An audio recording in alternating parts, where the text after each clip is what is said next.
Assalamualaikum warahmatullahi wabarakatuh. Kami dari kelompok 3 akan menjelaskan tentang akuntansi ijaroh.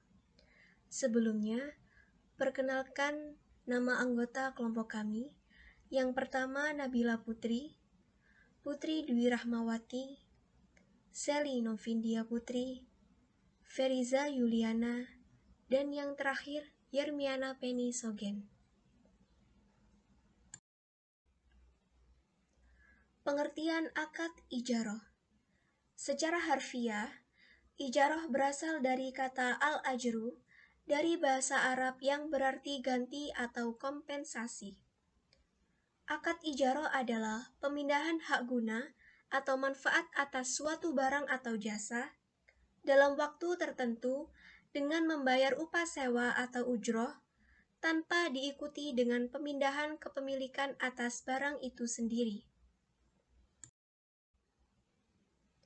Jadi, ijaroh dimaksudkan untuk mengambil manfaat atas suatu barang atau jasa atau memperkerjakan seseorang dengan jalan penggantian atau membayar sewa atau upah sejumlah tertentu.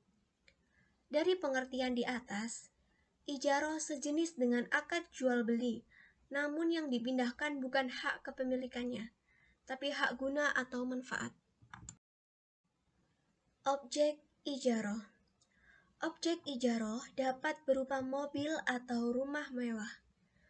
Karena yang ditransfer adalah manfaat dari suatu aset, sehingga segala sesuatu yang dapat ditransfer manfaatnya dapat menjadi objek ijaroh.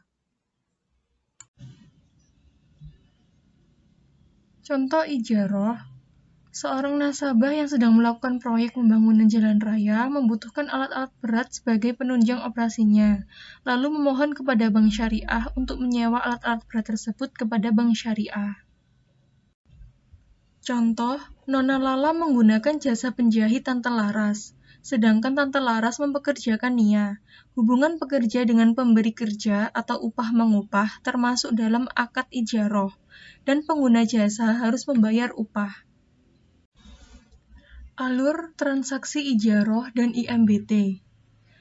Bank syariah sebagai pemberi sewa barang dan jasa, lalu nasabah sebagai penyewa melakukan negosiasi dan akad ijaroh, lalu memberi barang atau jasa pemasok, lalu menggunakan objek ijaroh, bayar sewa pada bank, dan mengalihkan hak milik barang ijaroh pada akhir masa sewa.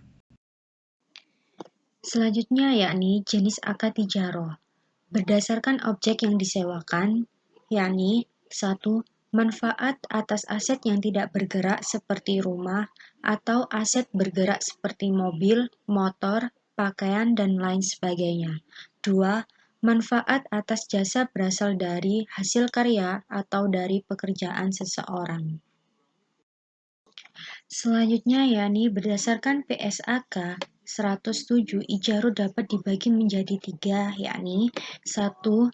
Ijaroh, akad pemindahan hak guna atau manfaat atas suatu aset atau jasa dalam waktu tertentu dengan membayar upah atau sewa atau ujrah, tanpa diikuti dengan pemindahan kepemilikan atas aset itu sendiri. 2. Ijaroh muntahiyah bitamilk atau disingkat IMBT merupakan ijaroh dengan akad janji dari pemberi sewa berupa perpindahan kepemilikan objek ijaroh pada saat tertentu. 3. Jual dan sewa kembali atau sell and leaseback atau transaksi jual dan ijaroh. Selanjutnya contoh IMBT.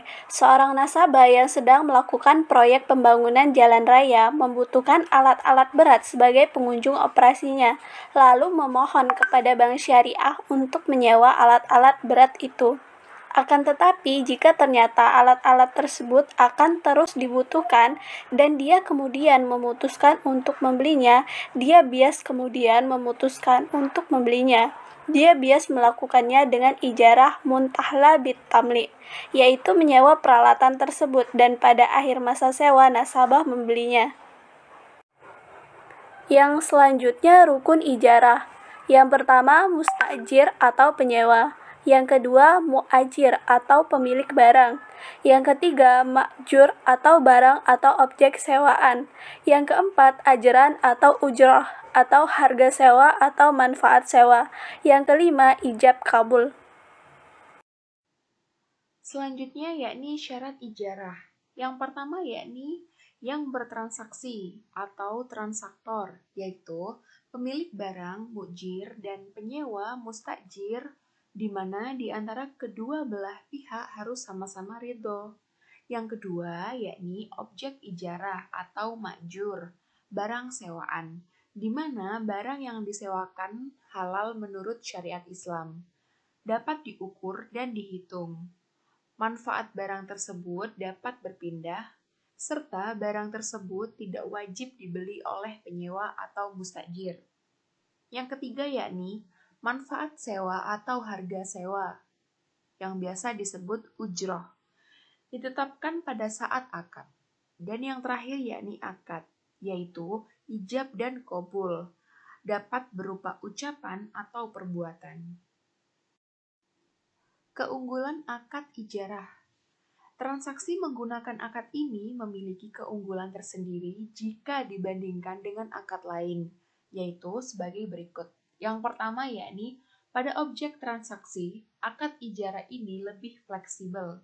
Yang kedua, dengan menggunakan akad ini, maka resiko usaha akan lebih rendah, karena pendapatan sewanya yang relatif tetap. Dan yang terakhir yakni skema ijarah. Yang pertama, pemilik barang atau mujir dan penyewa yakni mustajir bertransaksi dengan menggunakan akad ijarah. Yang kedua, penyewa atau mustajir memberikan pembayaran sewa atau ujroh kepada pemilik barang yakni mujir. Yang ketiga yaitu pengalihan manfaat atau hak guna barang tersebut. Dan yang terakhir yakni merupakan langkah terakhir di mana terjadi pengembalian barang saat jangka waktu masa akad telah berakhir. Sekian presentasi dari kelompok kami, kurang lebihnya mohon maaf. Dan terima kasih.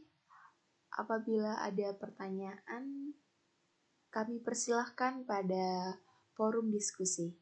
Wassalamualaikum warahmatullahi wabarakatuh.